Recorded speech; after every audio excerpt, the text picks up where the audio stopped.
coming up next. It definitely boils down to what's your definition of success. Like I definitely had to learn that because younger, it's like, oh, I got to be a millionaire. I got to do all of that crap. You know what I'm saying? But the way I was in my childhood, like all of that stuff and at school was completely different. All of it changed once I started SVS. Hell nah, man. So look, I'm in the state of my life where I'm trying to make some money. You know, the Tubi epidemic is huge, right? You know, people are, whether you like it or love it, Tubi is big. You know what I'm saying? So Lene, I had a relationship with her. You know what I'm saying? Like we worked together before on a film, and I felt she was the one who she would take it the most serious. Like she was willing to put in the work. Like she was willing to listen to me and take the direction and that where she needs to be. But she came that next rehearsal, man. She fucking blew me away. She did great. She was so dynamic to at one point. She was a crazy girl. At one point, she was cool. The next point, she was sexy. Right. The next point, she was back crazy. And then she was very versatile in her role, dog. That was a good choice, man. Like we was in this small ass house. It was one bathroom. Damn. That was my biggest concern because if one person had to take a shit, it's over with. It was like the whole house about to smell this, man. But nobody ever had to take a shit. I'm like, yo. Building a legacy, so watch how you study me. You know it's inherited, ain't no comparison, stacking up guaranteed. Moving so militant, consistent and disciplined. Getting that paper and stacking it up, no time for no chilling, man. Building a legacy, so watch how you study me. You know it's inherited, ain't no comparison, stacking up guaranteed. Moving so militant, consistent and disciplined. Getting that paper and stacking it up, no time for no chilling, man. Yo, what's good? It's Sir Gates, and welcome back to the Inherited Podcast. Hope y'all having a good day. But today, another great guest. Know this man for a while. Been doing great things out here. See, already how I like. My boy Miles Triplett is in the building. Director, producer, the filmmaker of the year. Man, what's going on with you, bro? You all right? I'm good, brother. I'm okay, man. How you doing, man? Good, man. It's a blessing to be here, dog. I had to set like 3 alarms. I ain't gonna hold you, bro. It's all good, man. At least, well, I ain't gonna call nobody out, but some folks didn't show up sometimes. You know, I'm pretty Fuck sure. them. We can cuss, right? Yeah, oh yeah. Fuck Be you, dog, 100%, my boy. Shit. So I know you know how that is sometimes with people, but man, fuck them. That's what my mind say. You don't show up? Fuck them, all right? Moving that's on. Why I invited Miles, man. I know you're gonna bring the energy for sure. For sure. So look, before we get started, right? So I know you're not nervous, but some folks is. So let's do a little icebreaker real quick. So what I'm gonna do, I'm gonna pull a card from this deck, right? I don't know what it's gonna say. I haven't been through this deck before. You know, the ones I did pull, now I didn't hear no more. So whatever it is, we both gonna answer it. So we're gonna see what this says. Let's see what we got. If you had to teach a class on one thing, what would you teach? Oh shit. I would teach people.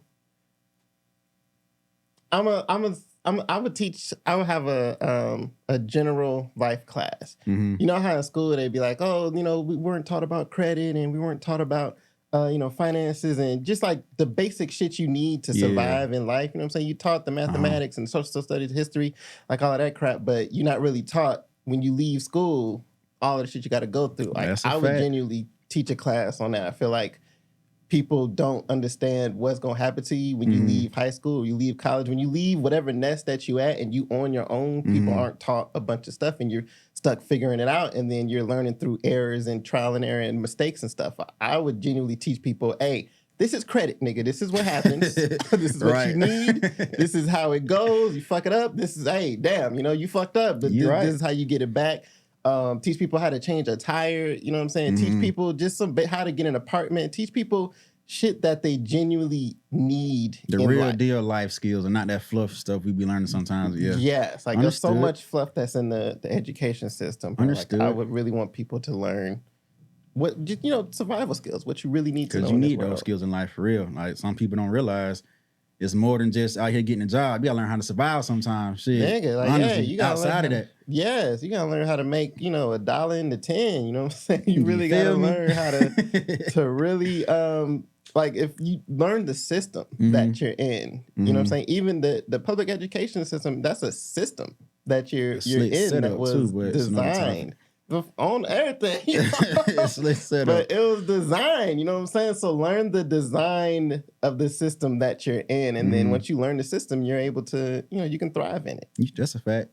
So for me, if I could teach one thing in the class, right, I would have to say it'd be something depending on like discipline and like self-help type situation, like self-progress, get yourself progressing in a way. Only reason why is because I just feel like, say if you do got a goal, right, and you want to accomplish that goal, you're not going to get that goal accomplished just off of sheer inspiration, motivation, somebody cheering you on, because all that stuff can come to a halt one day.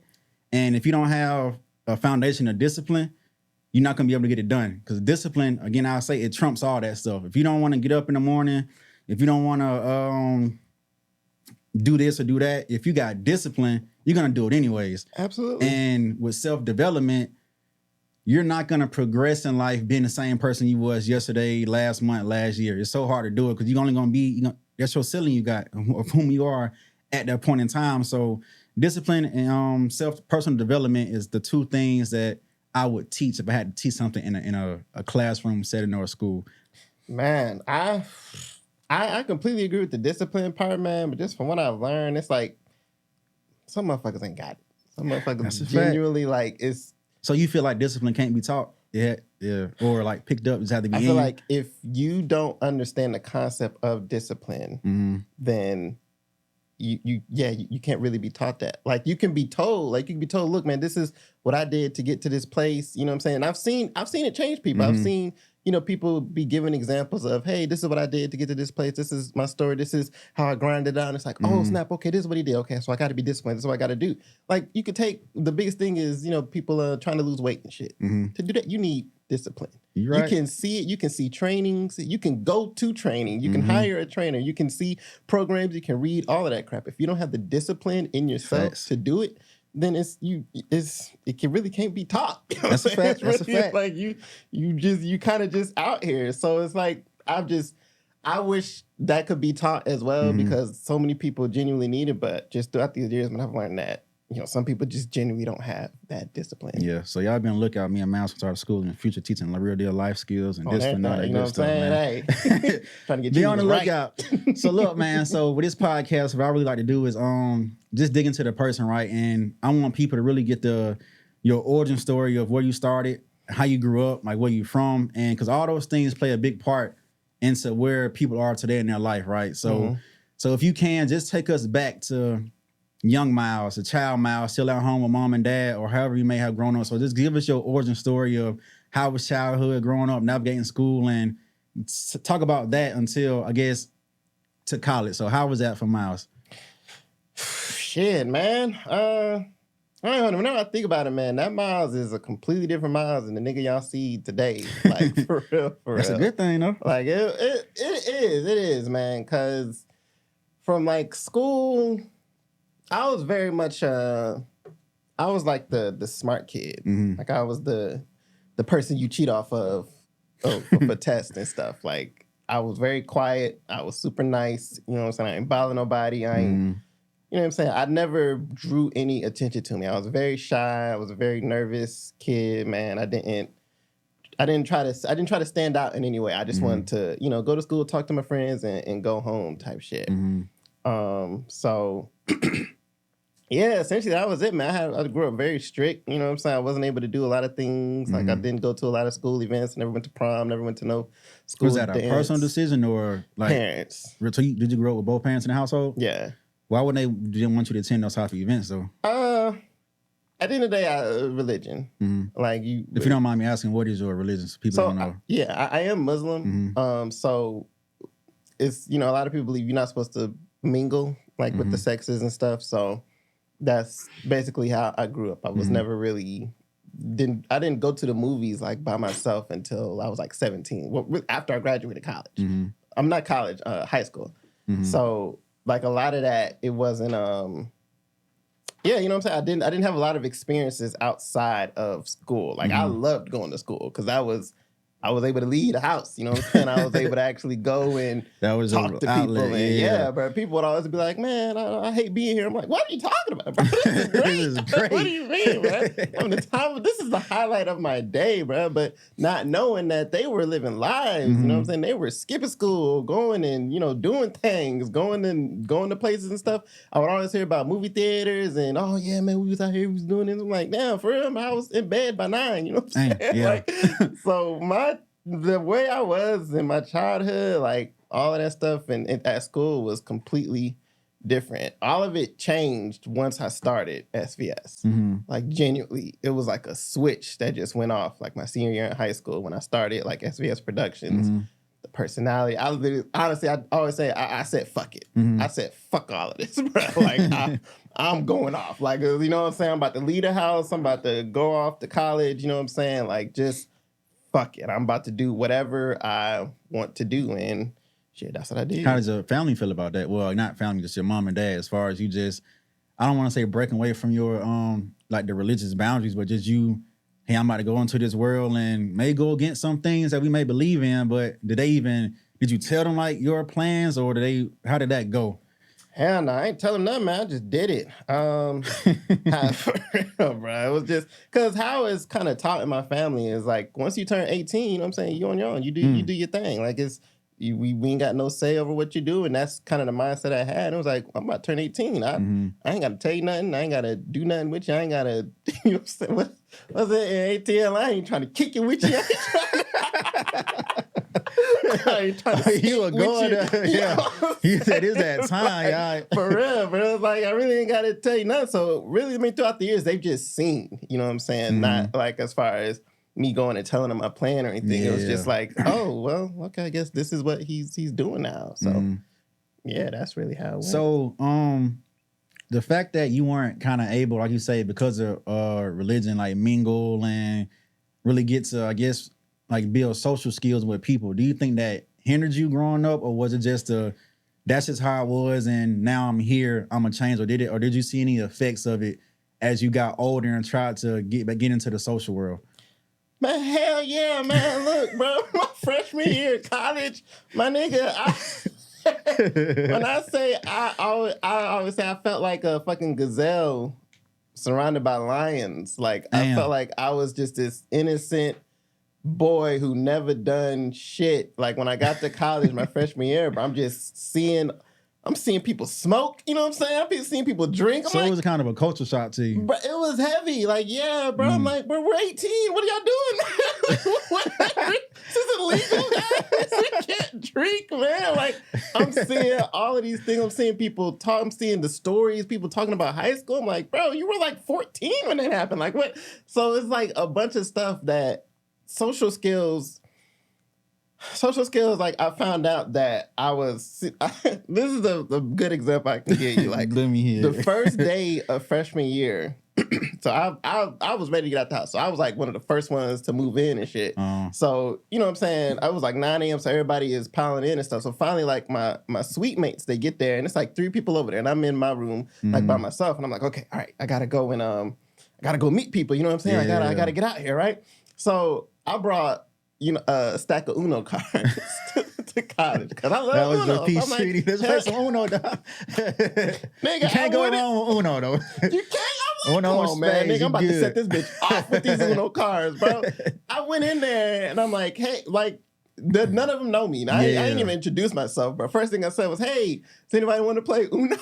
Like, and these niggas, when I say these niggas look like niggas, I felt terrible for like 3 seconds, bro. And then like one of the dudes, he was just like, nah, you know what I'm saying? We can play some spades though. Yeah. I never played spades. I never knew how to fucking... Wait, do you know how to play now? I know how to play now. I know. Thanks to college. Straight up. But yeah, I ain't know how to play spades. And I was like, I don't know how to play that. And it just got quiet. I just walked back to my room, bro. I felt like a loser. Oh, wait, so they denied the offer to play? Yeah, damn.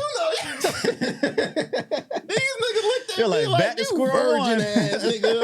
I'm like, golly, bro. So that happened. And then later on in the day, I'm still in high spirits. I'm like, all right, come on, I still got to do something. So it's like a group of people like in the, like in front of South Hall, like at ASU, the dormitory. Shouts out to South Hall. Come on, man. Yes, sir.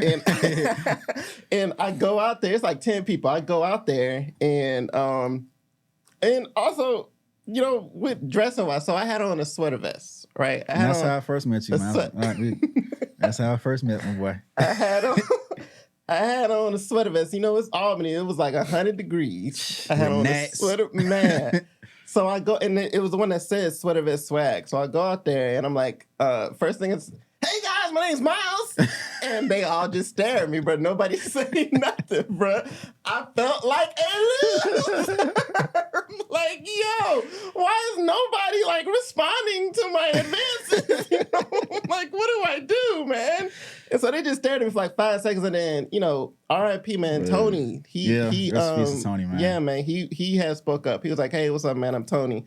And then like everybody started introducing themselves. And honestly, Tony. He was the first person who kind of made me feel comfortable, like at ASU. But them social skills, man, I had to learn all of that like my freshman year. I learned so much. So again, like I said, when I first met you, I seen the sweater vest and everything. I didn't know who you were. I've always had seen you in passing and whatnot, but so what is the history behind the infamous sweater vest? So where did that come from? Where did it start? And why did you decide to, one, turn it into a brand and stick with it and keep going?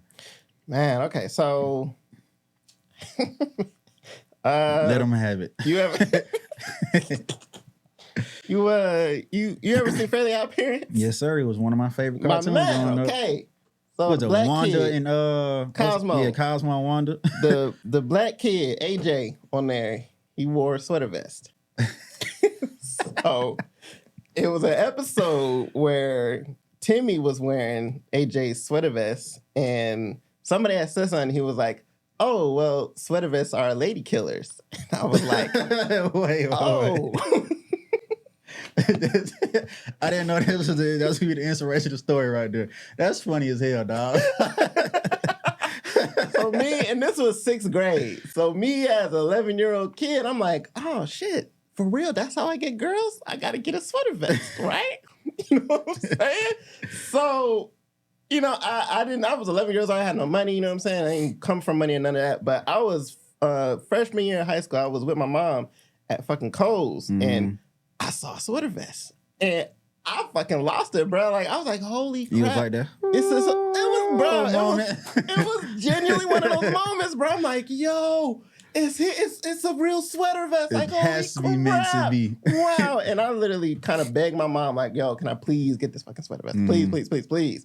And she got it for me, man. And yeah, bro, that's been the mindset. And then after, you know, me thinking about Fairly Odd Parents, I liked wearing them. So I wore them like throughout high school, really. And I only had 5. Like I got 5 by my senior year. I had 5 sweater vests.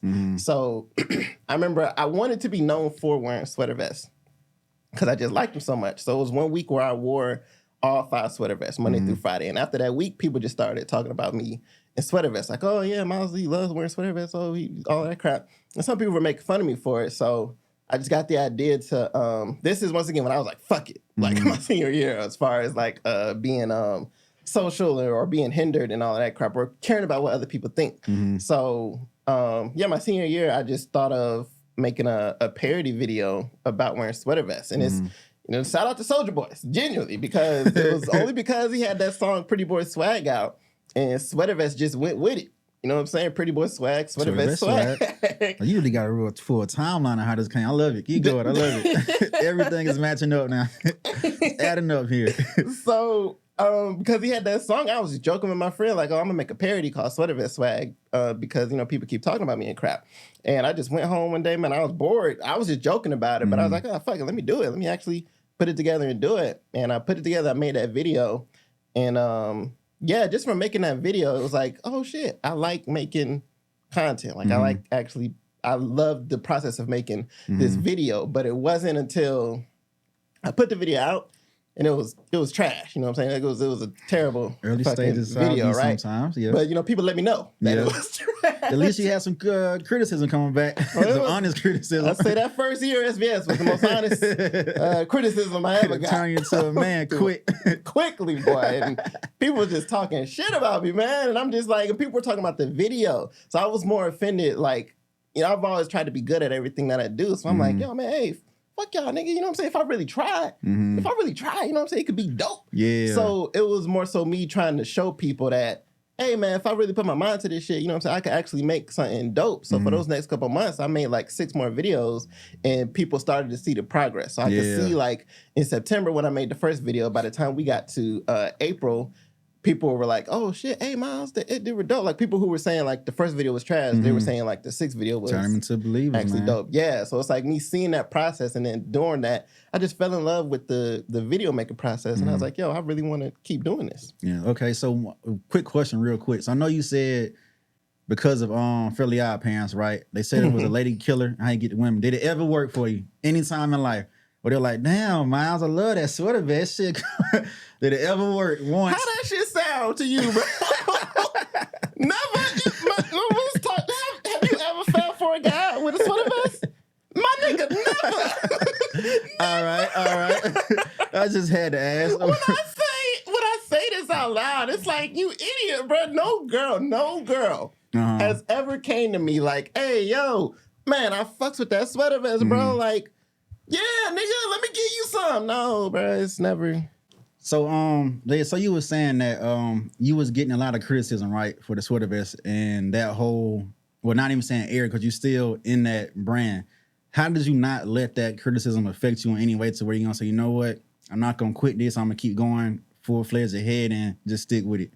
Yeah, because this was the time when I was like, fuck it. This was the time when I was like, you know, fuck what y'all think. You know what I'm saying? Like, fuck whatever you saying. But then also, I've always been a realist, and I'm like, things that they were saying, it wasn't not true. You know what I'm saying? Like, it wasn't like I was making great videos. Like, I knew the quality, the editing, like all of that was like, I was offbeat. Like, I was rapping offbeat on the song. So all of their criticisms, it was like, I get it. You know what I'm saying? I get what y'all are saying. Let me fix that. You know what I'm saying? Let me do better. Let me show you that I can do better. That's why by the time when I was, you know, making that 6th video, it was like, oh crap, you're on beat. You know what I'm saying? Your editing has become more crisper. You know what I'm saying? Yeah. So it's like the only criticism that, you know what I'm saying, it was people who weren't giving, it was just like hate. You know what I'm saying? It was just like, yo, you look stupid, you dumb motherfucker. Like, you know what I'm saying? Like, fuck sweater vest. You know, no, it was a lie. I was called gay. Like, it was a bunch of that, like, you know what I'm saying, going around in school. So it was like that criticism,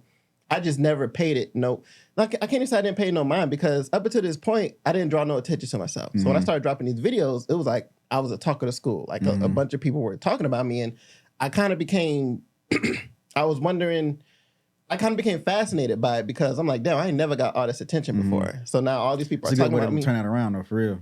What? This fan, as far as like you saying, you haven't got the attention to use that to be like, okay, I'm getting this now. Despite what kind it was, you let that fuel you for you to keep going. Yeah, it could be what is it? Like I like to prove motherfuckers wrong. You know what I'm saying? I like to take that and, you know, all right, you want to say this hard shit about, all right, well look, motherfucker, look at this, you know, type deal. So it was definitely like it fueled me definitely and inspired me to do like more and, you know, progress and get better and stuff. But yeah, it was like a small section of people who it was like hate. It was just like, fuck you, Miles, for doing this. And it was like, I'd never been that type of person to be like, you know, fuck you for doing what you want to do. It's like, if it sucks, you know, I'll tell you it sucks, but it's not like, fuck you for doing it. But that's like the type of hate I was getting. It was like, damn, I'm just literally just being myself. I'm just Now I was about to ask that. Do you think the hate came from the actual content and stuff you were doing, or because you was just living in your truth being you, and they didn't necessarily agree with that? Man, like, when I was younger, I was thinking the first. I was thinking that was just hating on like the content. But growing up, you know what I'm saying, you looking back at situations, I feel like, you know, we were 17 years old, so I feel like it was a lot of projecting. Like it was a lot of, oh, it's not Miles is just himself. You know what I'm saying? Miles is just doing what he wants to do. Oh, snap, I'm not doing what I want to do. I'm being fake, you know, well, let me project my insecurities onto him. Like it's even been people that I went to high school with who were that way. Like it's a homie I got. Shout out to Dontavius Lawson, man. Like he was a big critic of mine in high school. And like years later, he came and apologized. Like, bro, like, man, that's real. Like, yeah, bro, I almost cried like when he did, bro, because it was like, it was very heavy. Like he was one of those who was really, I remember he yelled at me like in the middle of, not in the middle of class, but like going to class, like, you need to stop that shit, bro. You look motherfucking stupid. I'm just like, damn, bro, this Damn, weird Brody. that's my nigga. I ain't know that deep, yo. Bro, but for him to come back and apologize, bro, it was like, it really almost made me cry because I'm like, damn, bro, I appreciate that. I appreciate you, coming in, saying that to me. Like, it really meant a lot to me. So that's why, I think it was just more projecting. Like, people were projecting their insecurities onto me. So now fast forward, right? So you picked up the camera, you made your first video, you got better at it. So let's go to college, right? From then, what was your first project and or gig that you did in college with a camera? Because there's one thing I want to talk about in particular that everybody who want to know about. But so what was your first thing that you did in college? Before I'm curious on when did you first? We'll get there. Okay. We'll get there. It ain't nothing bad though. Nah, it ain't gotta be bad. I guess I'm curious on what's the first things that some people like saw of mine. But so the first thing when I got to college, it was the same that first week, that same terrible ass loser ass first week I was having. So once again, I had no social skills, so I'm just when I'm at home, I'm used to just being in my room. So now when you're in college, you're dorm, but you're learning where you live. This is your new home. Yeah, you know what I'm saying? This is your space and stuff. So it's like I didn't have to stay in my dorm, but I didn't know anything else. I'm used to just being in my dorm watching, or just being in my room watching TV. So I said to myself, okay, what am I about to do? Okay. And then at this time I was like, okay, I still want to do videos. All right. So I need to show, I went to Albany State University. I need to show ASU who I am and what I do. Right. So that first week I wrote a video to Swag Lines by Drake and to Headlines by Drake, and I called it Swag Lines. And it was basically me like, I was rapping about like what I do, like, I make films, I rap about sweater vests, you know what I'm saying, like all that good stuff. And so that was the first video that I did, and I always regret that video because it was bad. Why? It was because it was just that bad. It was bad, and I looked stupid, man. Like for what I was saying, like I'm like, you know what I'm saying? Go ahead and spit it, but I know you remember it. I know you remember it. This nigga drinking, boy. What the fuck? Man, I'm on this track saying like, oh, hey, I wear sweater vests and I rap about sweater vests and stuff. It was just like, for this to be the introduction. But at that time, that's all I knew. You know what I'm saying? I came from making sweater vest swag videos, so let me keep making sweater vest swag videos. But the video was trash, and I feel like the reception that I got from it was trash. So that like, I could have started off high, but that put me like down where I felt like I was trying to build myself out of that for the rest of college. So, and then one thing I say about you, Miles, I even told my bro Edis, like, and the reason why I gravitate towards you and like what you doing, bro, you always been you, dog. You never changed up for nobody. Like, no matter what people said, no matter what was projected, you were just like, fuck it, I'm me. This how I'm coming, and this who I am. And you've been like that since day one. I commend you for that, because some people, they'll get into the code switching and get into the putting the mask on for this and that situation. But I can say for you, dog, you have never switched up, bro. And it takes a lot to do that, dog. A lot of folks can't do that, man. I've learned that. And that was so weird to me. Like when people say that to me, it's like, it's always so weird to me, because to me, I'm looking like, why would you not be yourself? Like why society will do that to you sometimes. Right. Bro. And I really had to learn that, because I really used to judge people like, like, what are you doing, bro? You don't even like doing this. Like, why are you talking like this? Why are you why are you going to this event? Like, you just, you know what I'm saying? This isn't who you are type shit. And I used to judge people, but I really had to learn that everybody's process isn't the same. Facts. You know what I'm saying? Like, it literally, SVS is one of the things that helped me just be myself. Like, it helped me do that. And I learned that at an early age of, 17, but it's still people now that they don't understand, just being themselves, and they're still trying to like fit in and still trying to do certain things that aren't really for them. And it's like, you know what I'm saying? I don't like to be judgy about that anymore, because like everybody has their process. Everybody goes through, certain things to where they get to that certain place. So I didn't know that was such a wild thing. Well, I mean, it is, because nowadays you got to think about it. It's a little bit harder for, say, if somebody who grew up with a fragile ego or don't really know who they are. With social media now, it's just like that's the the pattern or the script of who you should be or who you should look like. So a lot of people are trying to live up to those standards to where they get lost into that and don't really know who they are as a person. So just imagine the Gen Z growing up. A lot of them kids are lost in the sauce, man. Nigga. I mean, lost. They drowning in it. I don't even know how to save them niggas, bro. It's hard, they are dude. so far gone, bro.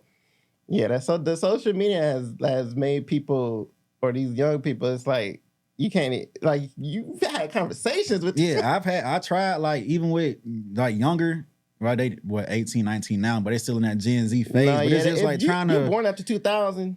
Hey, trying to get through them is that you talking to a brick wall. They just so set on the influencers and making money online. Cause I had to talk to my guy. He owns a restaurant, right? So right now he's struggling with employees. It's just the fact that everybody he get either are lazy, they come to the bare minimum, they just don't want to work. But say if all this technological shit goes down, they're not gonna know how to survive, bro. And that's just the sad part about it. You know, they got people like us and their parents that help them along the way, but you should just still know those basic skills to get through life, and they just lack those skills in a major way, and it's just sad, bro. It make me scared, bro. Like this is the future. Right, they gonna be taking care of us when we get older. Like who gonna do my surgery, dude? She gonna be on Instagram trying to do some open heart surgery or something. I just pierced his heart. Right. I'm dead. So that's tough, man. But so this is what I want to jump into, right? So back in college, Miles, you went viral, correct? A video of yours it took off across a couple of campuses actually in college. Do you remember that moment? I'm not trying to sound cocky, but it was a couple, so I don't know which. Well, was it the main one? Was it a dance? Video. Talk about this. Talk about the couple that did go viral, and then hop on the biggest one that went viral for you. The first one, does it sound like what you were talking about, was the Nene dance video. Yeah, no, that motherfucker went. So how did you feel about it, and what was the process when you made it, and did you think it was going to do what it did, or did it catch you by surprise? Man, so Biscuit, shout out to Biscuit. Shouts out to Biscuit. He came to me like, hey man, he showed me like these videos other colleges were doing like on campus of the Nene dance video and stuff, and I was like, man, fuck that shit. You know what I'm saying? I ain't doing that. Like at that time, bro, I was trying to be known for like doing comedy skits and stuff. So it's like that was my focus. And it was like a music video type ish. And I had been doing music videos and I'm like, yeah, no, I really don't care to do none of that. So like later that night, I went and looked at the views those videos was getting. And I was like, oh, well, hey man. They was doing numbers. Yeah, they was doing like 100,000 and stuff. And I ain't never had that before. I love to see what that be like. But then they were terrible. They were just like, there wasn't, well, I don't even want to say terrible. They didn't really have no editing to it. Like somebody set up a tripod, put the camera on it, and then just put the clips together and stuff. Post I was work, like, yeah. So I'm like, if I could, finesse this, if I could spice this up, make a dope ass, edited music video-ish type, video, then this could be dope. So I went back to Biscuit like, hey man, let's do it. You know what I'm saying? Like, hey, fuck it. Never mind. Man. You know what I'm saying? Let's go ahead. Let's rock out with that. So we did it, man, and that really was a big moment for me, like in SVS. So at that point, I've been doing videos for like 3 years, and normally it's just like me and my friends and stuff. But this is the first time where, you know what I'm saying, it was the school. You know what I'm saying? It went crazy, bro. 100+ people, and they were all like looking at me, like, all right, what do we do next? I'm like, oh shit. Hey, all right, everybody over here. Everybody do this. Like, that was my first time, like, directing, like, you know what I'm saying, that many people and stuff. And, yeah, just having that many people come out and support. So, finally, when it's time to drop the video, obviously, I did it in hopes that it would get a bunch of views and stuff. But when we dropped it, man, it was, like, instant. It was, like... You not lying. I remember me and Kai, shout out to my bro Sensei, we was in the dorm room.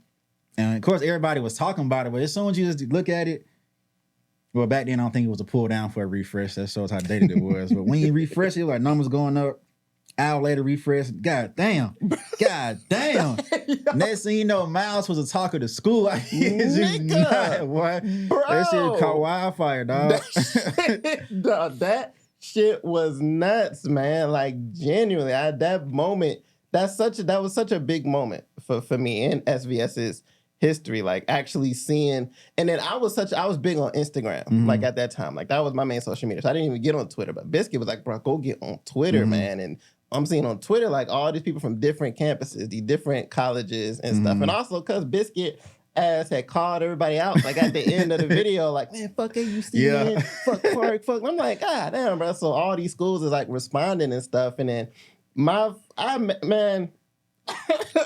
I used to love telling this story like years ago and stuff, bro. But like during that time, I maybe had like 1,000 followers, bro. Like when I say my phone, I was so scared my phone was about to explode because the notifications coming through, the calls, the texts, and the Instagram notifications, bro. My phone was literally like it was like that fire, bro. Like it was so. Did it bring you hot. any anxiety? Or was it just like, all right, this is what's happening, let me just deal with it? Were you just like, God damn, I can't even... Yeah, no, it was more so I was trying to like, so you was with it, bask in it, you know what I'm saying? I was trying to enjoy the moment and shit, bro. And like it was, I think I still don't know the exact number, but it was like I had to gain like 2,500 followers, like just within those couple of hours type deal. Just seeing all these people tag me and repost, the pictures that I was posting and talk about the video and stuff, bro. Like, no, that was a changing moment for me. But what sucks to me, I didn't get to really feel it because it was over Thanksgiving break. Yeah. So I dropped it. I dropped it during Thanksgiving break, and then we only came back for like a couple of days, and then we out for winter break. So it's like I didn't even really feel it until the next year. The next year when I came back, I had did a party for DJ Trey, and like when I was outside, I'm just seeing like all of these people like stare at me, and they was like, me? Yeah, I'm like the video nigga, like I'm recording the party type shit, and they all like staring at me, and then DJ Winning had came up to me, and that's really who like made me realize, oh snap, people are like fucking with me, people are like talking about me and stuff, because he just told me like, bro, that video went crazy, man, and like just that's when the women started to come. But yeah, all right. So after that, when that happened, were you like on a verge, let me just keep chasing this high, go after, or was it just like, okay, this happened, and let me get back to what Miles loves to do best with the music and the music videos? Or was like, okay, I gotta follow up with this viral video and do another one kind of similar like it? Or how was the post of that viral video going for you? For me, so another reason why I didn't want to do the Nene video was because I didn't want to be known as the Nene guy. Yeah. Like I didn't want to be known as like if the video went ham, like that would be my biggest video to this point. And I didn't want to be known for that. Like, you know what I'm saying? At that time, I was so focused on doing comedy skits and stuff. So when the video did what it did, I just said, okay, I got to grind harder to make sure people see like our other stuff. So this is what I was meaning by when you was like I had a viral moment, because I was working so hard trying to do other things so I wouldn't be known as that. So when we started doing SVS News, you know, so we're going around asking people questions like on campus. That started doing great numbers. That started getting us like talked about on other campuses and stuff. We started doing a shitload of comedy skits, and a couple of those were hitting. We were doing parody videos. We did a parody of Worst Behavior by Drake called Nerd Behavior. That did a bunch of views like on YouTube and stuff. So it's like I was very much focused on making sure people see that SVS, we're not just about, doing this Nene video. We have like so much other stuff that we do. Multifaceted. I love that. So after that moment, right? So now let's fast forward some more. After college, and you're still in content curation and filmmaking. So what was your first feature film that you made produced by SVS and your production company? That first one was still in college. That first one was my senior year in college, called College Life. And it was just a process. You know what I'm saying? I went from doing parody videos to music videos to doing comedy skits to doing short films. And then I was like, well, the next step is to do a actual film. So, yeah, man, I just kind of winged it. I ain't do no research. I just said, fuck it. You know what I'm saying? Hey, that's how you got to do it sometimes, to jump in the deep end and get going. Yeah, man, I really did jump in that deep end and, trying to see what was going on. And, yeah, man, I just made that like my senior year in college. And after that, it was just like, oh, okay, this is the route that I want to take. Like, this is the landing point for SVS. Like, this is... So was that when, not to cut you off, was that when you solidified that, or you kind of still always knew I want to do film or so like this? Or was that the point, like when you say, all right, film is what it is. Everything else either on the back burner or just a side hustle. And this is where I'm going. So that's what did it for you, was college life? Yeah, doing that movie was like, no, yeah, I only want to, not only, but this is the main focus. Like, I want to continue making more films. Like, I want to make this long form content. Because up to that point, you know what I'm saying, I hadn't made nothing long. It was all like comedy skits and like little small short films. But making college life, it was like, okay, I want to be known as a filmmaker. So that's when I stopped the comedy skits. Like, I don't want to do, like when we were doing the comedy skits, it was like, you know, you're just trying to go viral. You're just trying to, you know, say some wild stuff to, you know, make people laugh and then make them share it and stuff. But I didn't want to be known for that anymore. So I stopped it. And yeah, once I did college life, it was like, okay, you're a filmmaker, make more films. But it's good though, because in your films, the ones you acting, you're still that funny guy in your film. So it's like you still carry that on with you just being you throughout your process. And again, that's lovely for someone to be able to still live in their truth, be themselves throughout this long of a tenure of a career making content. So again, flowers to you for that. Thank you, man. So in the most recent film you dropped was Stripper Party, right? And prior to that, it was Social, correct? Yeah, man. So let's talk about those films, right? Two so I still need to films right there. Yes, they are. I still gotta get into the Stripper Party, but Social, I love that film, dog. Thank you, congrats man. to you on that. So, Dog. and my review on it, like right now, I'm in school for film and media because again, like I love content as well, but it was just for me, so much was going on to where I just love the respect of the game, right? So I just wanted to get some foundational things about film. How did it start? The history of it, just and deep dive into each genre, just to know how some of these great directors and producers really put together a feature project. So, but seeing you making these films, and back to Social, when I watched it, of course I was excited. Okay, Miles of course you dropped other stuff before that, but that was the first one I had time to watch in a while. So I had to make sure I watched it, but it was good. But in the beginning, the comedy of it was hilarious, dog. And it took me a while to catch on in the first few scenes just because it was less dialogue than when it actually continued. Because of course, I don't remember his name, Gary. the guy with the fro, Gary. Yeah. Because it was more of him, going through his emotions and then coming back home just in his own world. But once it actually picked up with everybody else, I gotta commend you on that, bro. So if y'all haven't seen that film, y'all gotta watch it. But so talk about what it took to make Social and the process of it and how you feel about it now that it's out and how's it doing? Man, Social is, at this point in time, I've made 10 films. And Social is, I have a hard time choosing, but it's one of my top 2 best films, man. Social, and it meant so much to me, man. I'll try to make this quick, but like so the idea of it came from, well, you see, so that scene, the Uber driver scene. That shit was so weird. That scene was me. Like, I was the Uber driver. Oh, I was about to say, you say what he said. Like, bro, what? Yeah, he was in that backseat. He was like, well, didn't he ask something about porn or something? Did he, what kind of porn you like? He was like, yeah, what kind of porn do you watch? Shit. But, so I was the Uber driver, right? Okay. And I had this dude get in my car, bruh, and he was asking me these wild-ass questions. And in my head... some wild questions, man. Bruh. So in my head, I'm like, bruh, how lonely does this nigga gotta be, like, to ask me these questions? Like, he was genuinely trying to, like, become friends. He was like, man, let's go out. You know what I'm saying? Let's go out to eat and shit and all that. I'm just like, I'm good. You know what I'm saying? Trying to take you where you going. But I didn't say that, though. I did what happened in the movie. I just gave him a fake number, you know what I'm saying, and dipped out. And after I did that, leaving, I was like, yo, Buddy, I think Buddy was lonely. Like, I think Buddy was, like, genuinely lonely. And it made me start thinking about, well, how do you make friends as an adult? Like, he was trying to probably take this opportunity. And, shit, I'm meeting somebody. Hey, let me try to make a friend and shit. And I gave this nigga a fake number.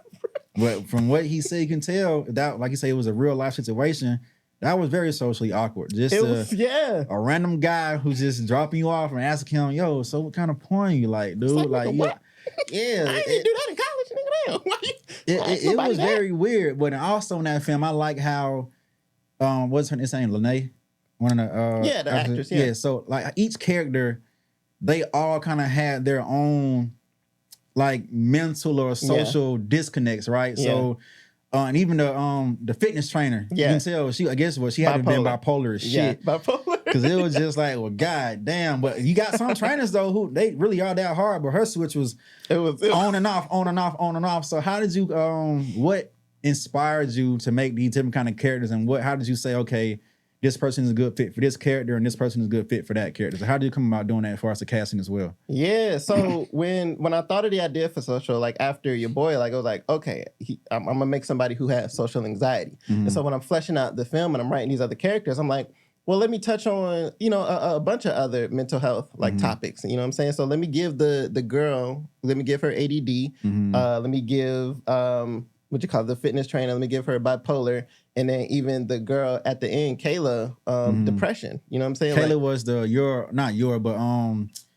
Gary's ex-girlfriend, right? Yeah, she was dealing with depression. So it was like, let me try to touch on all of these topics, but still. I love the saying of, giving medicine into candy. You know what I'm saying? Like still make it a funny movie, but still touch on these, sticky topics and these situations that people don't really talk about and stuff. So when it came to casting, man, so the character's name Gary is Gary because here we go. Let me hear the story. His name is Gary. So initially, when I was writing the outline, I had him in mind for the role because when I say he's genuinely like he wasn't really acting like that's that nigga. Like, he was just like that. So I had him in mind for the character. So when I was writing the outline, I was just putting Gary because I didn't think of a name yet for the actual character. So when I got done with the outline, I was like, yo, this shit is dope. Oh man, look, this movie is gonna be fire, bro. Like, this is so dope. And then I was like, I want to do it. So be in it. I wanted to play Gary. Oh, okay. I was like, I wanted to try myself as an actor. I want to put myself in this role, and I felt like it would be so dope. When it came down to it, I was just like, and this is after I wrote the script and everything. When it came down to it, I was like, I literally wrote this for him. So even though I feel like I could have played it, it's best for him to play this role. So, and then when it came to Lene and casting Alexis, it was really. That was the hardest character to cast because I tried like 3 or 4 different girls and all of them weren't giving it to me. Like all of them were doing pretty bad because as you see, to me, she has the most dynamic character. She goes from good. Here, she goes like low type deal. So Lene, I had a relationship with her. You know what I'm saying? Like we worked together before on a film, and I felt she was the one who would she would take it the most serious. Like she was willing to put in the work. Like she was willing to listen to me and take the direction and where she needs to be. And even during rehearsal, she still wasn't getting it. So I remember it was a rehearsal where I told her like, hey, look, if you don't, come with it next rehearsal, you know what I'm saying? It's a wrap. You know what I'm saying? Like, I gotta get somebody else, man. Cause just from me, you see with the film, like it was just, I felt it could be such a great and powerful film. And I needed Alexis to be on point. But she came that next rehearsal, man. She fucking blew me away. She did great. She was so dynamic to her at one point. She was a crazy girl. At one point, she was cool. The next point, she was sexy. Right. The next point, she was bat crazy. And then she was very versatile in her role, dog. Yes, that was a good choice, man. Thank you, man. No, and kudos to her. Like she definitely worked for that. She definitely worked to bring the vision that I had to life. So yeah. So now with social. So after social, when you went to the stripper party, what initiated that idea to make that script? Or was it just let me run it back real quick. Your role in the social though, as far as the perfect fit, the crazy hood nigga therapist, I love that. It's again, when I say you show up as you all the time, it even shows in the film. Like you potentially found out Gary was smashing not Lene. Well, what was her name in the movie? Alexis. It was like, that's Miles all day. That's Miles all day. Like, let me come talk to you real quick. So I'm deserve a lot of them, but go watch that film. Well, let's fast forward, man. To stripper party. So how did that come about and that idea for that? Was that just another crazy idea out of mind of Miles, or what inspired that? Hell nah, man. So look, I'm in the process. I'm in the state of my life where I'm trying to make some money. You dig? So I'm trying to monetization. Let's do it. I'm trying to make sure I monetize. Social was the first film I ever really made some money off of. So when it came time to do another film, man, I was talking to some friends and stuff, and the Tubi epidemic is huge, right? People are whether you like it or love it, Tubi is big. You know what I'm saying? So it's a platform on the list. Shit. it's a big platform where a bunch of people are going and a bunch of people are making, you know what I'm saying, some good money off of it. So Stripper Party was an idea that I co-wrote with a friend of mine, Marcel, and it was really his idea. The what you call it? The synopsis, like the idea of Stripper Party. And we just, we fleshed it out and we did it, but it was more so we made it to try to see if we could make a certain amount of money on Tubi. Like knowing the audience that's on Tubi, seeing what they look for and stuff, we was like, okay, well, I think they would like this type of film. And so that's really, I'd say it was definitely an experiment rather than like something that, like Social, where, came from the heart with messages and stuff. It was definitely an experiment to see, can we make a designed film for this audience? So was the casting for that difficult? Of course, you had some buns in there. You had a whole lot of stuff going on. So how was that casting process for that film? Because it's different. It's totally different. Yeah, no, it's definitely, you got to be a certain type of motherfucker to be in that film. It was, I don't even say it was hard. We got lucky, to be honest, man. Like a lot of those people in that movie, man, we kind of lucked up on. Like 3 of the people in the movie were cast like 2 days before the first day of filming. That's like rough. Type shit. Like, you know what I'm saying? Like I added 2 roles in there just for these people, because like when we were like a week out, people were like hitting us up like, oh, you know what I'm saying, I would love to be in the film. Like we got a friend, Afo. He is a dope friend of mine, and like he's a big influencer, and he has these other influencer friends who like want to be, they want to transition to acting, they want to start doing movies and stuff. And he casted like 5 people in that film just because, they wanted to do acting and stuff. So it's like we were lucky to get a bunch of those people. But as far as like even the main girls, even that was kind of tough because it was more so we had girls willing, but it was, the talent. It was just like, yeah, because that's a different role. You gotta come. You gotta be free. You gotta be comfortable, bro. Like on the table read, I told him straight up, look, man, y'all read the script. Okay, you understand what we need from this. We can't have you come in the set like, oh, okay, all right, are you ready? Yeah. Like, hey, I need you to be comfortable, all right? You got to be in there ready to do whatever, you know what I'm saying? Not that we going to make it extreme, but you just, got to act, you got to play the role. You got to play the role. Yeah. You got to be comfortable. It can't be once the cameras come on, because most of the time the cameras are off, you know what I'm saying? So it's like, are you going to be, making other people uncomfortable? Are you going to be shy and stuff, like when the cameras are off? But all of the people we got, man, I mean, cool. Like all of them was That's straight. A blessing, They man, to be able to get you a good cast. They understood the mission. They liked the script. You know what I'm saying? They was down for the comedy. They was down for the nakedness, the twerking and all of that good stuff. So yeah, no, shout out to that cast, man. Like I still commend the fuck out of them for doing that film, because it was also like we shot it like quick. We shot it in like 4 fucking days. The whole thing? Yeah, man. So it was like the conditions that we were in as well. It was like we was in this small ass house. It was 1 bathroom. Damn. That was my biggest concern, because if one person had to take a shit, It's boy, over with. it was like the whole house about to smell this, man. But nobody ever had to take a shit. I'm like, yo. They probably all knew the same thing. Like, it ain't gonna be me. It ain't, you know what I'm saying? It ain't about to be me. Who the fuck? Because where we shooting in the living room, it's like 2 feet away from the bathroom, bro. Oh, so, yeah, they would have known. You would have heard it. You would have Can't smelled make that it. walk of shame coming out of there like that. You know what I'm saying? But I told him straight up, if I gotta take a shit, And that's you, taking it. Miles. I would expect that from you, dog. I need y'all to know I'm not holding it. All right, it's going down. Pause. I'm about to take this shit, and I ain't bring no spray. So You're stupid. Hey, we gonna have to deal with it. But we never had to deal with it, man. So the conditions that we was in, like it was rough, but everybody was positive spirits. But everybody was happy to be there, man. Like, nah, I'm actually very happy like for that movie, and it's doing really fucking good on Tubi. I was just about to ask that. So out of Social and Stripper Party, which one is your favorite? Well, Social. All right. Okay. Well, yeah. Social's definitely like Social's that movie that's like that's my baby. Like out of all of my films, that's definitely like my baby that really meant the most to me, man, because that was the first time I actually felt like a writer. Like I write films, but I don't consider myself a writer because I really just write films because other people suck. Like I can't really find a good writer to write films and stuff. But with Social, when I wrote it, I felt it was funny. It had a message in it. Yeah, it did. It was, it was dope content. I felt like, holy crap, like I feel like if there were, where there are awards, I could get an award for writing like off of this because I just felt like it was super, super dope. And then like what it took to even, so I wrote that in 2018, bro. Damn. Like I wrote it in 2018 and we were supposed to do it in 2018, but the funding pulled out on us like 2 weeks before we would start to film.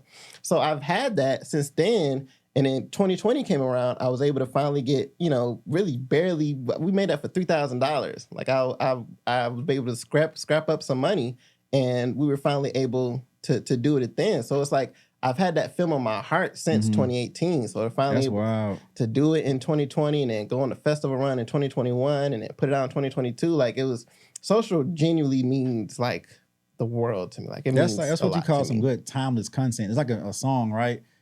It can be made at 1 year, at one point in time, but it still can outlast its time. That's good content and timelessness. But so with your films and your whole the process throughout this stuff, was there ever a point in time where you was just like, fuck it, I want to quit and just I don't want to make films anymore? Or it's never been a time where you was just like saying, this ain't it for me anymore?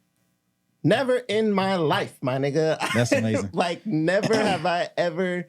And sometimes I feel bad saying this because, I have a bunch of film friends now and they be going through it. You know what I'm saying? They be going through like, man, am I good enough? Or, maybe I shouldn't be doing this or I'm going to just take a break. And it's like, never in the 13 years I've done SVS, since I have picked up that iPod and started filming in high school, was I like, maybe I shouldn't do this or I need a break. Or no, bro, it's always been like, I'm going to make it. You know what I'm saying? Like, I'm going to get to that point of success.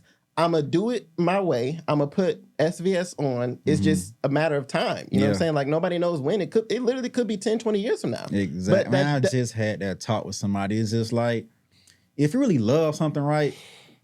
Excuse me, you can't put a time limit on it because you just don't know when you're going to get into that phase of that excellency of it's about to pop. But if you quit, you will never know. It's a difference from taking a little step back or not even a step back, a break to...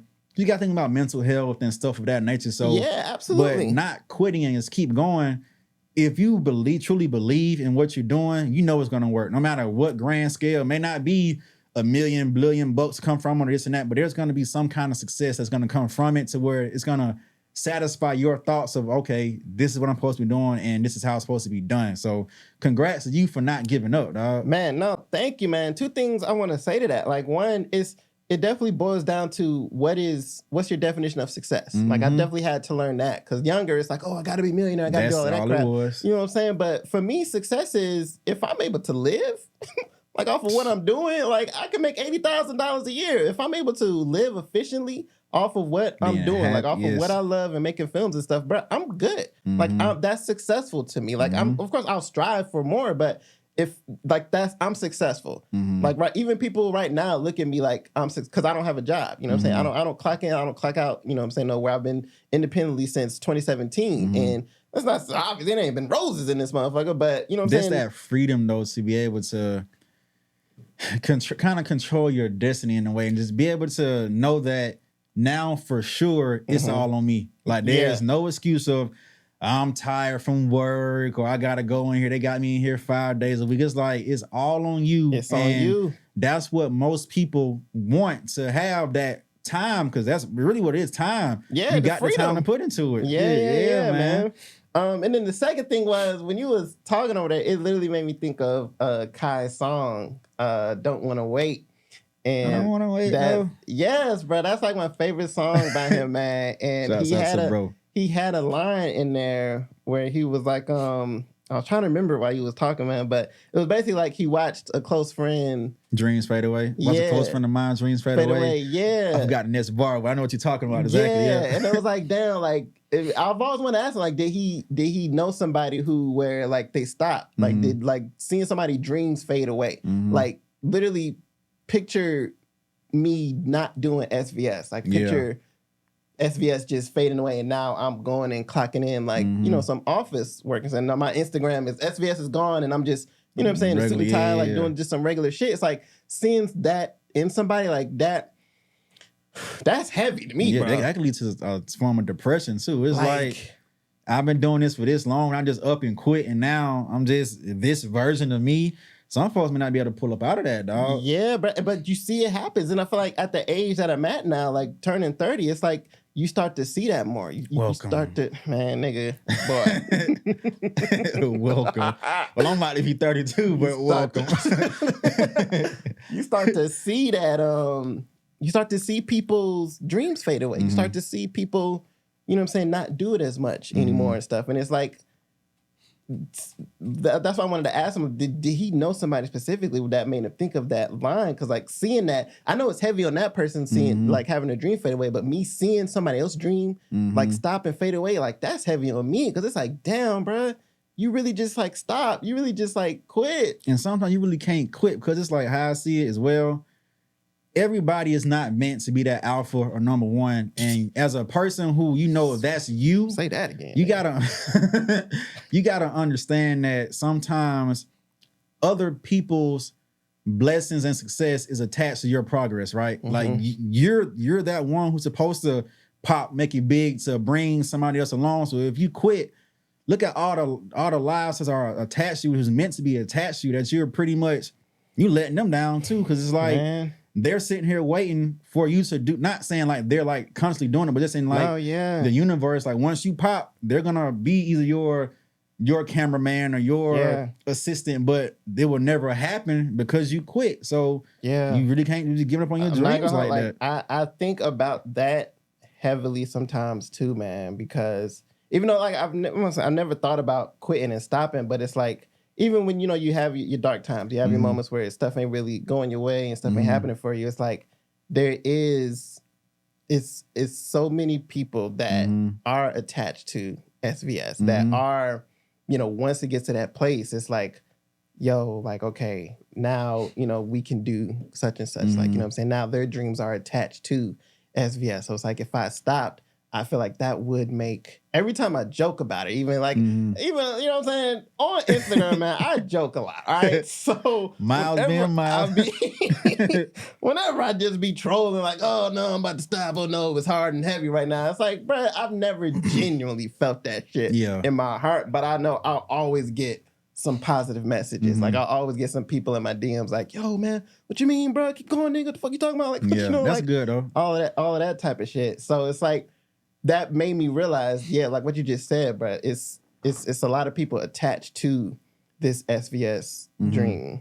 So with that, and he just said as far as you may have dark times, this and that. So on a mental health tip, how does Miles deal with whether you do go in a season of stress, depression, anxiety? Like, how do you bounce back, or how do you kind of, in a way, heal yourself or walk yourself through those moments of, let me make sure my mental health is good? Like, is it a walk in the park, prayer, or fishing, or reading? Like, what is Miles' remedy for those mental health days? Man, and I really just had to learn this in 2020.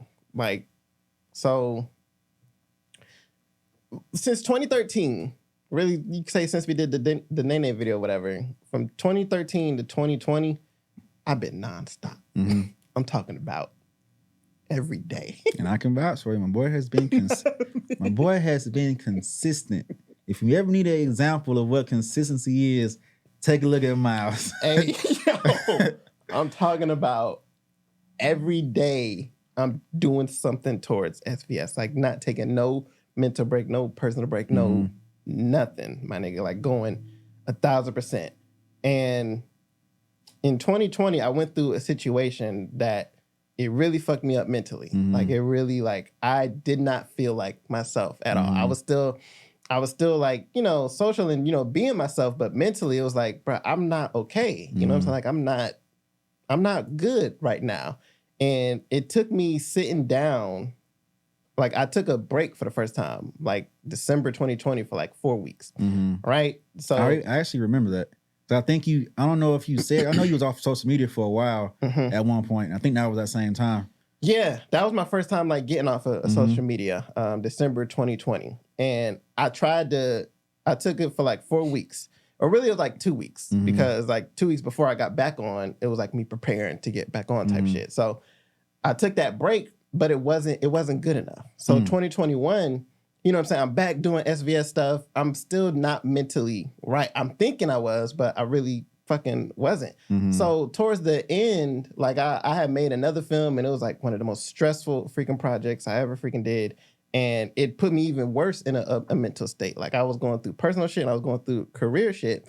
And then I said, okay, I need a longer time. Like I need longer than a month, bro. Like I need a break to really work on myself, focus on myself, and get myself right. So October 2021, that's when I said, fuck it. And I don't know when I'm going to come back. You know what I'm saying? I don't know when I'm going to, pick back up with SVS and come back to social media and stuff. So October 2021, that's when I sat down and I focused. And I realized I was depressed from like 2018 to 2021. I was suffering through depression, bro. Like I was going through shit. Like it was career depression. I got out of career depression, then went through personal life depression. So it was like a continuous 3 years of straight depression.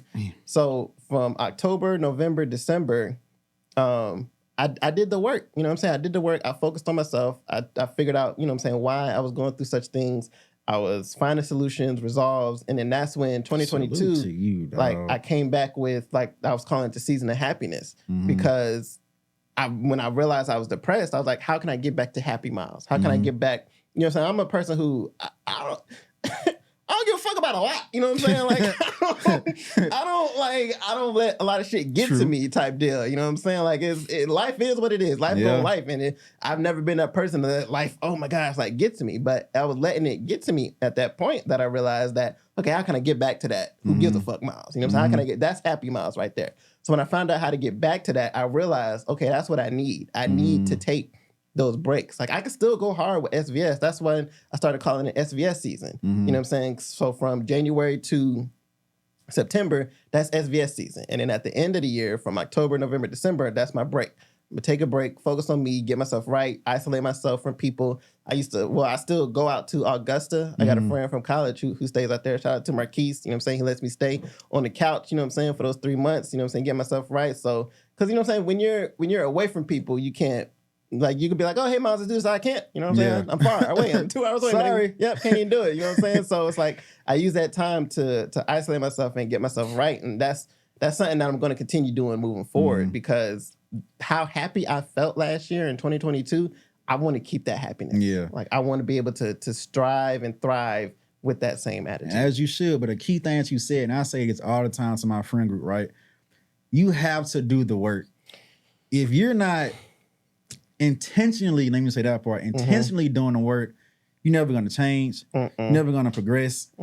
It's not going to fall in your lap, no matter who you praying to or this and that. We still have all how responsibilities. Much you manifest. Right. It's not, you have to get up, suck it up, not cover up whatever you're going through, but you got to put in some kind of work to deal with. Let me chase this happiness. Let me figure out what works best for me in my world and not what society places on me. But if you're not doing any kind of work, you're going to be in that same spot you was yesterday, last week, last month. But it real deal takes that hard work, dedication, and sacrifice to bring yourself out of a situation. Of course, you can go to counseling, which I do as well. Like, that helps. But outside of that, there's still personal work that you have to do to elevate yourself any kind of way in life. But without that, it's going to be the same old sad and depressed person sometimes. Yes, because even with me doing that, I see it in other people. I see it, like, people, I don't know how you feel about it, but I'm just so big against on the word manifest because like, people are replacing that with work. Like, oh, let me just say it. Oh, let me put out in the universe. No, motherfucker, you still got to go work for it. Yeah, like, that's part of it. Yeah, but you still got to put in the work behind what you're saying. It's not just, oh, I'm going to be a millionaire. I'm claiming it. How? Right. How you gonna do it? You know what I'm saying? Like, what the fuck are you talking about? I mean, you just because you say it don't mean it's gonna happen. Facts. Type deal. So it's like seeing people not realize. I remember I had an intern. I told her if people realized what it genuinely took to become successful, whatever their definition of successful is, you will either quit and stop or go harder because people don't. I genuinely don't think people realize what it takes, especially with social media. Social media makes it look so easy. It makes it look so attainable. It makes it look like, oh, well, that person did it. That person's out of 5 million. That's 1 out of 5 million that actually got to that place. So that means there's 4,999,000 other people that are suffering, that are failing, that are not where they want to be. Do you realize that? Do you realize that the probability of you being a part of that 4 million is higher than you being that one person? Yep. And people don't people don't realize that. So I've always been that person of putting in the work. I just had to realize that, holy shit, I need to put in some work on myself to get back to where, I want to be. But again, salute to you for that, dog. A lot of people don't have that mindset. A lot of people not showing up to do it, but your flowers for doing that, of course. Thank you, brother, man. So, of course, I want to ask, Miles is getting to 30 Club. Boy, So, in 2 weeks, really, it's like 2-3 weeks, man. come on in. So now that you're crossing that threshold, right? Looking back, what advice, what tactics, what would you tell a young Miles, right? Like if you could go back and just sit down with you, what would you tell Miles to, not saying you have to, but either do different or how to feel this way, this and that? What would you tell Miles? Shit, man. Man, I tell Miles 2 things. For one, fuck these bitches. Nigga. God damn, my boy. Man, you let so much go in college, my boy. Damn. Look up from the computer, man. There's so much out here. God damn. Boy, get up close to the laptop, nigga. Get up. Oh, shit. 2 is invest sooner. I didn't spend any money on SVS until like 3 years into it, like 2013. Wow. Like I didn't get I didn't buy a camera until 2013, but I've been doing it for 3 years. And it was always, I had the mindset of, I just want to make it with what I got. You know what I'm saying? Like whatever camera I'm using, I'm just, whatever. I want to make it with what I got. And then once I become a millionaire, I'll get what you need. Yeah, you know what I'm saying? Like if I would have invested, because I had money, if I had a job, if I would have invested in SVS in 2010, like quicker, I feel like my progress would have progressed faster. That's good advice for young Miles. Tell them get to it fast and get them cheats, my boy. Man, take a break. My boy. I ain't gonna hold you. I think about that too often, my nigga. Like college, I was so focused, man. I was focused on. That's a good thing, though. At least you built that up to not be distracted. But again, like you say, bro, so you can't get that time back. You can't get that time back. And what makes it, people always thought I was fucking a lot in college. And it's like, my nigga, I was at the laptop, bro. Like I was never concerned about, man, I'm fucking them keys up. I was never concerned with that, man. But looking back at it, I just see, the hints thrown and like especially once the Nene dropped, like, man. Like, bro, was like, it should have been your prime time and getting in. Everybody walking around in sort of the female. That that you belong to Miles right there, boy. Nah, that's one of Miles right there, my boy. Yes, sir. Crazy, man. But don't touch my guy. Stamped and approved, bro. But that's crazy, man. But it's a blessing to hear your story, bro. But before we get out of here, right? So, do you have any announcements you want to say? Anything you got coming up that you want people to know? And if so, just go ahead and tell them, man. Hell yeah, man. So we did just drop Stripper Party on Tubi. It's going pretty crazy. Shout out to everybody who done seen that, man. Keep watching it, because boy, them numbers is looking great. Change my life next year. We got 2 more movies dropping. We have another movie called No Disrespect coming. It's a little different, you know what I'm saying? It's got to be different. It's a thug movie, you know what I'm saying? We tried the little gangster shit with SVS. I was just watching some of it last night, man. It's different, you know what I'm saying? That's all I'm gonna keep saying. We mainly known for comedy, but we threw little guns in there this time, and hopefully y'all like it. If not, I ain't even mad at you. You know what I'm saying? It is what it is. We tried. We tried. And then we got one more coming called The Lost Sex Tape. Now, I don't know if you... I heard you say that before, though. Mentioning Lost Sex Tape. Yeah, so, that was my first short film I ever made. Okay, that's right. In college. That was another, video that it went, huge, across campuses and stuff. And... once again, we was thinking about the Tubi audience and stuff, and I was like, yo, if we remade The Lost Sex Tape, I think that would do great, on Tubi. And so that's what we did, you know what I'm saying? We remade it, and it should be coming out in a couple weeks as well. So please, man, go watch them, and honestly, watch everything of mine on Tubi, man. Nigga. Just type in Miles Triplett, 2 T's, and all of my movies will pop up, bro. Just have a marathon, man. Check them out, bro, because that's really all I'm focused on right now. Is just promoting those films and whatnot. And then by the time they all drop, it should be the end of SVS season, man, and I'm off. Let's do it, man. So tell them where to find you on social media when they looking for you. Hey, Hey, man, check your boy out at the Big Daddy D, my nigga. When I say it's so funny seeing like my friends, like I'll be out and like a friend of a friend, like I don't know, they'll be like, oh hey, what's your Instagram? I'm like, hey man, tell them man.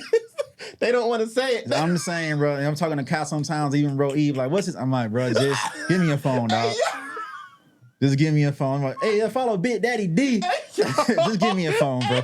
None of my guy friends, not even my friends that are girls, will be like, will say it. It's like, yeah, look, just type it in. Yeah, I'm like, man. nah, say it with your chest. Follow me at the Big Daddy D. It's an underscore at the end, man. And I'm big on Instagram. That's my platform. That's social media platform that I'm heavy on, man. So yeah, man, just follow me there and keep up with the journey. Amen. But again, bro, it was good having you here. Man, thank you for pulling up, dog. For real, man. You like my first interview for Word. Yeah, man. It's a blessing, bro. I got it first. I appreciate you, man, for real, bro. No problem, man. So look, y'all. Thank y'all for tuning in to another episode of the Inherited Podcast. Remember, it starts with you. Make sure y'all follow me on Instagram at SirGatesBC. That's on all social across the board. Follow Inherited at NHERITD and the Inherited Podcast page at Inherited Pod. Y'all have a good day. Wherever you listen to this at. Thank you and I love y'all, man. Until next time. Dang.